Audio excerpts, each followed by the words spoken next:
पिछली क्लास में हमने जीएसटी वाला बिल बनाया था और बिल बना के जान लिए थे कि एक सिंपल जीएसटी वाला बिल हम कैसे बना सकते हैं। इसमें हमारे एक स्टूडेंट पीयूष श्रीवास का एक क्वेश्चन था कि अगर एक ही तरह का जीएसटी लगाना है किसी सामान पर, किसी माल पर, तो बार बार हम उस सामान पर जाकर उस स्टॉक आइटम में जाके जीएसटी का रेट क्यों चेंज करें।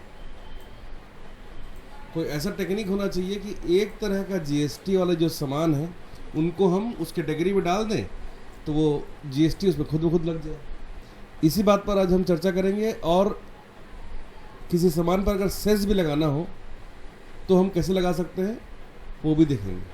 तो यहाँ पर हमारे पास एक बिल है, श्री राम स्टेशनर्स नाम की कंपनी है। इसका नाम मैं चेंज कर देता हूँ, इसका नाम कर देते हैं श्री श्याम स्टेशनर्स, नियर तेलीपारा बिलासपुर, हना। अब यहाँ पर दो स्टॉक आइटम में 5%, दो में 12%, दो में 18% और बाकी के दो सामानों पर 28% का जीएसटी है, ठीक है।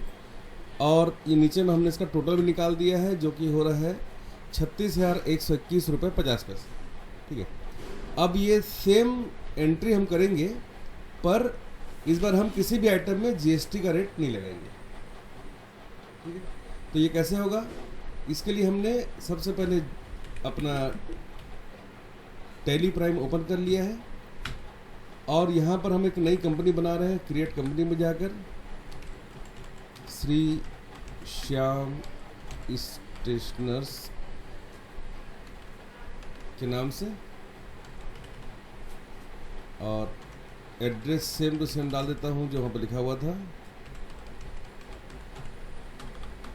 स्टेट लिखना चाहिए और पिन कोड भी लिखना चाहिए। सभी डिटेल लिखने के बाद में कीबोर्ड से कंट्रोल और ए को प्रेस करेंगे एक बार, फिर से कंट्रोल ए को प्रेस करेंगे तो डिफ़ॉल्ट जो सेटिंग है उसके साथ में ये सेव हो जाएगा।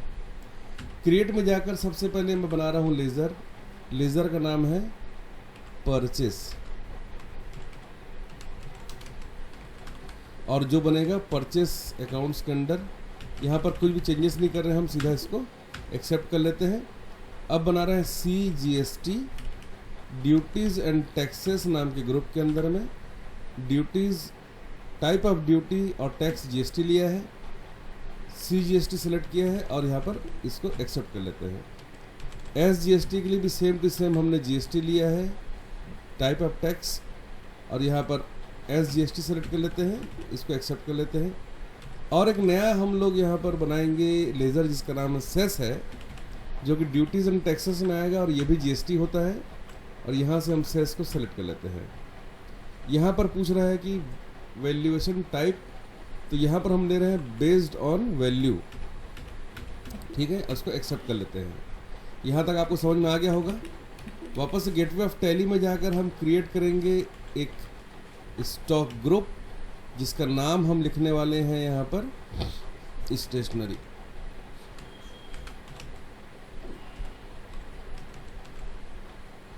ठीक है। और इसको भी हमने यहाँ पर एक्सेप्ट कर लिया, ठीक है। तो अभी तो देखो आपने कितना अच्छे से स्टॉक का ग्रुप बना लिया और हम ऐसे ही बनाते थे हमेशा स्टॉक का ग्रुप, है ना। पर आज हम स्टॉक का जो ग्रुप है वो हम कैसे बनाएंगे। आज स्टॉक के ग्रुप को हम स्टेशनरी नहीं लिखेंगे। आज हम स्टॉक के ग्रुप को स्टेशनरी नहीं लिखेंगे। आज स्टॉक का ग्रुप बनाएंगे 5% के नाम से। आपको पता ही होगा कि एक तरह के सामानों में एक ही तरह का HSN और GST रेट लगता है। तो यहाँ पर हमने स्पेसिफाई डिटेल्स यहाँ पर लिखा है, यहाँ पर इसका HSN कोड डाल दिया। 5% वाले जो हमारे पास जो सामान है यहाँ पर इसकी एंट्री करने वाले हैं और यहाँ पर डेट सेलेक्ट कर लेते हैं किस डेट से इफेक्टिव होगा और यहाँ पर GST का रेट हम लिख देते हैं 5% और यहाँ पर सेस वगैरह हम नहीं लिखेंगे, ठीक है, ठीक है। दूसरा एक और हम यहाँ पर क्रिएट करने वाले हैं स्टॉक ग्रुप 12% के नाम से और यहाँ पर हम स्पेसिफाई डिटेल्स हियर में जाकर इसका भी HSN कोड लिख देंगे और यहाँ पर स्पेसिफाई डिटेल्स शेयर में जाकर 12% सेलेक्ट कर लेंगे। ठीक है, ये हो गया। उसके बाद 18% का एक स्टॉक ग्रुप बनाएंगे। यहाँ पे भी इसका HSN कोड लिख देंगे और ये है 18%।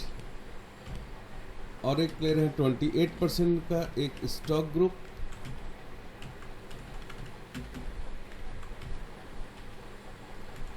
ठीक है, ये हो गया कंप्लीट।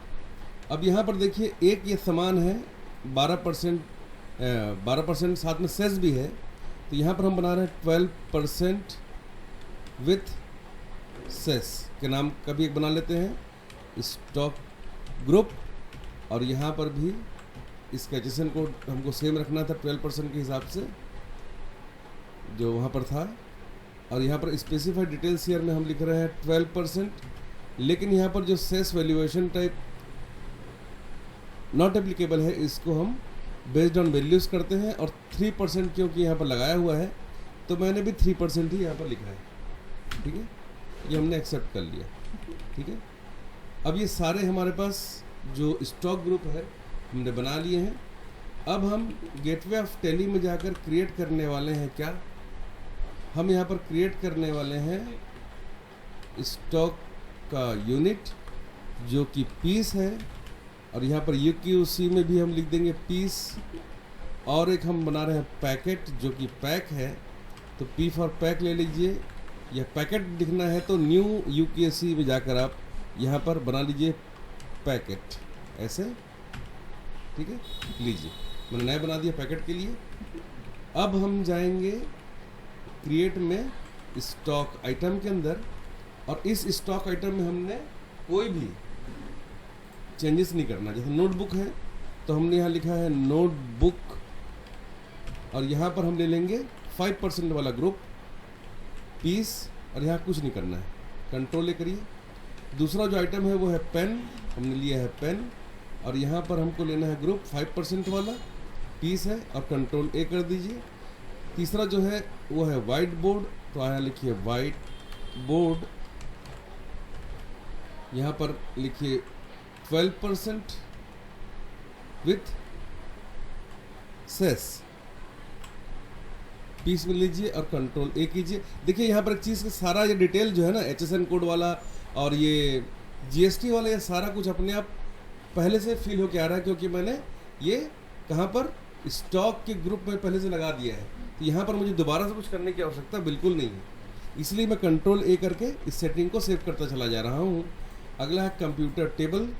कंप्यूटर टेबल को आपको यहाँ पर लेना है कंप्यूटर टेबल, और कंप्यूटर टेबल में 12% का GST है, तो यहाँ पर मैं 12% लूँगा, प्लेन 12%, और यहाँ पर लेंगे पीस, कंट्रोल ए करेंगे। नेक्स्ट हम ले रहे हैं यहाँ पर वाइट पेपर। वाइट पेपर में कितना GST लिखा है, यहाँ पर 18% है, तो यहाँ पर भी मैं लिख देता हूँ इसको, वाइट पेपर को 18% यहाँ पर सेलेक्ट करना है, और यहाँ पर लेना है पैकेट। सारा डिटेल यहाँ पर पहले से भरा हुआ है, इसलिए मैं कंट्रोल ए भी कर सकता हूँ और डायरेक्ट एंटर करके इसको एक्सेप्ट भी कर सकता हूँ। नेक्स्ट है ग्रीन पेपर। ग्रीन पेपर को सिलेक्ट करना है यहाँ पर इस तरीके से, और यहाँ पर आपको लेना है 18% पैकेट में लेना है, और कंट्रोल ए करना है। लास्ट दो आइटम बने हैं, पेन स्टैंड बचे हैं, पेन स्टैंड को ले लेते हैं। यहाँ पर लेना है 28%, और यहाँ पर लेना है पीस, कंट्रोल ए करिए। लास्ट आइटम है इस बिल का मार्कर पेन, तो मैंने मार्कर पेन लिख दिया, यहाँ पर कॉपी पेस्ट किया है इसको, 28% लिया है, और पीस लेने के बाद कंट्रोल ए कर दिया है इसको, तो सेव हो गया। बाकी अब आपको कुछ भी खास नहीं करना है, सीधा जाना है वाउचर में, जिस डेट का बिल है उसको आप सेलेक्ट कर लेंगे डेट को। कैश में जाना है, अब क्योंकि ये सेल्स का बिल है इसलिए मुझे यहाँ पर कोई भी चेंज करने की ज़रूरत नहीं पड़ेगी। ठीक है, परचेस का बिल होता तो मुझे यहाँ पर GST रजिस्ट्रेशन टाइप को जरूर से रेगुलर करना था, और GST का नंबर भी डालना था, पर वो यहाँ पर वो नहीं करने वाला हूँ। ठीक है, सेम बिल अगर आप बना रहे हैं ना, तो यहाँ पर ध्यान रखेंगे कि आप इस बिल को फ़ोटो खींच लीजिए या फिर इसका स्नैपशॉट ले लीजिए, ताकि सेम बिल आप बना कर देख सकें। ठीक है, अब यहाँ पर क्या करना है, मुझे सेल्स का लेज़र मैंने बनाया नहीं है तो बना लेता हूँ, LC करके सेल्स अकाउंट, और सेल्स अकाउंट ले लीजिए यहाँ पर और एंटर कर करके इसको एक्सेप्ट कर लेना है। पहला आइटम है कंप्यूटर टेबल 10 पीस, नहीं पहला पीस है नोटबुक, सॉरी, तो मैं यहाँ पर नोटबुक ले रहा हूँ 10 पीस और एक सिंगल पीस का रेट है 85 रुपये, इधर लिखा हुआ देखते जाइए 85 रुपीज़ है, लीजिए हो गया। सेकंड जो स्टॉक आइटम है उसका नाम है पेन, तो हमने लिख दिया है पेन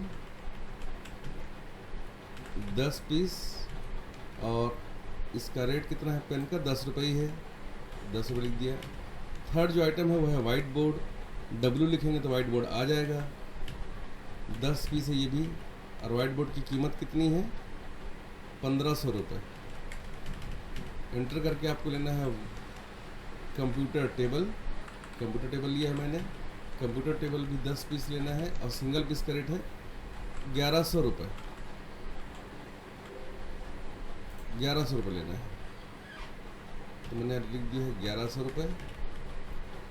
नेक्स्ट आइटम है वाइट पेपर 210 रुपये का है, तो मैंने लिखा है वाइट पेपर 210 रुपये इसका रेट है, क्योंकि हमारे पास आइटम हमने परचेस नहीं किया इसलिए बार बार निगेटिव स्टॉक का ऑप्शन आ रहा है। नेक्स्ट है ग्रीन पेपर, तो हम लिखेंगे G, ये आ गया ग्रीन पेपर 10 पैकेट और ये 250 रुपये का है एक पैकेट। पेन स्टैंड 25 रुपये का है, तो हम ये लिखेंगे पेन स्टैंड 10 पैकेट लेना है और 25 रुपये का इसका प्राइस है।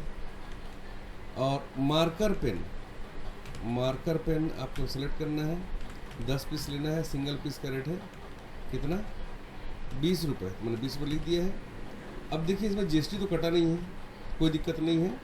टोटल के नीचे आइए, स्पेस दबाइए और यहाँ पर से पहले लीजिए CGST, फिर लीजिए SGST और लास्ट में लीजिएगा सेस, क्योंकि अगर आप सेस नहीं लेंगे तो लास्ट में इस तरह का एक प्रॉब्लम दिखाएगा कि amount tax amount does not match. इससे अगर बचना है, आपको सही बिल बनाना है ना, तो यहाँ पर आपको एक चीज़ ध्यान में रखना है कि आपको सारा चीज़ सही सही भरना है। आपने सेस लगाया था ना, तो यहाँ पर आपने सेस क्यों डाला, तो सेस आपको यहाँ पर लिखना बहुत ज़रूरी है। तो SGST CGST लिखने के बाद में यहाँ पर आपको सेलेक्ट करना है सेस, तो सेस भी जितना कटना होगा उसके अंदर में 3% कट जाएगा कौन से वाले सामान में, तो वो अपने आप यहाँ पर डिसाइड कर लेगा सिस्टम आपका। एंटर करेंगे तो वो वाला जो प्रॉब्लम था, एक जो मैसेज आ रहा था, वो एरर मैसेज अब नहीं दिखाएगा और आपका ये बिल जो है ये एक्सेप्ट हो जाएगा। इस तरीके से इसको आप बना सकते हैं। अब इस बिल का प्रिंट देखना चाहते हैं तो डिस्प्ले में जाएंगे, आप डे बुक को चेक करेंगे तो यहाँ पर आप देखेंगे कि बिल रेडी है, Alt P करके एंटर करना है और प्रीव्यू में जब आप जाओगे ना तो यहाँ पर आपको ये पूरा बिल जैसा आपने बनाया था वैसा ही दिखाई देगा। इस बिल का टोटल कितना देख लो आप, 36,571 रुपये 50 पैसा। और एक्सेल में मैंने जो बनाया था उसमें भी देखिए दोनों सेम है, ठीक है, सेम है क्या। अगर इन दोनों में कुछ मिस्टेक है, इसका मतलब ये है कि आपने किसी सामान में कुछ रेट में गड़बड़ की है, तो उसको आपको दोबारा से जांच लेना है, तो फिर आपको सही हो जाएगा भाई, ठीक है। चलो एक बार चेक कर लेते हैं। रेट इसका है 85 रुपये, पेन का है 10 रुपये और वाइट बोर्ड का है 1500 रुपये है, 1100 रुपये है कंप्यूटर टेबल का, बिल्कुल ठीक है 1100 रुपये है। 210 रुपये है वाइट पेपर का, 250 रुपये है ग्रीन पेपर का, 25 रुपये है पेन स्टैंड का और 20 रुपये है, ये तो सही हो गया भाई। अब जरा इसका वो भी जांच लेते हैं, इसका जो GST रेट है। तो भाई यहाँ पर 3% जो है ना, ये हमने यहाँ पर नहीं जोड़ा भाई, एक्सेल में मेरे से गलती हुई है। यहाँ पर जो 3% जोड़ना था मुझे, मैं जोड़ना भूल गया भाई, वेरी सॉरी। ये हो गया इंटू 3%, लीजिए अब आ गया 36,571 रुपये 50 पैसे और मेरा भी सेम टू सेम यहाँ पर आ गया है। आप चेक करके देख सकते हो, इस तरीके से आप इस बिल को बना सकते हो। सेम बिल बनाने के लिए इसका आप एक स्नैपशॉट ले लो, जो बिल आपको दिखाई दे रहा है, और जो बिल बनाना है वो आपका बिल का भी आप एक स्नैपशॉट ले लो। अब इसको आप बना कर देखोगे तो आपसे बिल बिल्कुल बन ही जाएगा पक्का। इसके लिए आपको हर आइटम में अलग अलग GST का वैल्यू सेट करने की जरूरत नहीं है। हर बार आपको अलग अलग SSN कोड भी डालने की आवश्यकता नहीं है। एक बार आप स्टॉक ग्रुप में डाल दीजिए, अब उस आइटम को सही स्टॉक ग्रुप में डालते जाएंगे तो आपका काम बहुत आसानी से हो जाएगा, ठीक है। और आप एक बढ़िया बिल बनाना सीख जाएंगे। तो एक बार क्यों भाई, समझ में आया? तो अब इसको आप लोग बना के देखो। ठीक है, मिलते हैं नेक्स्ट क्लास में।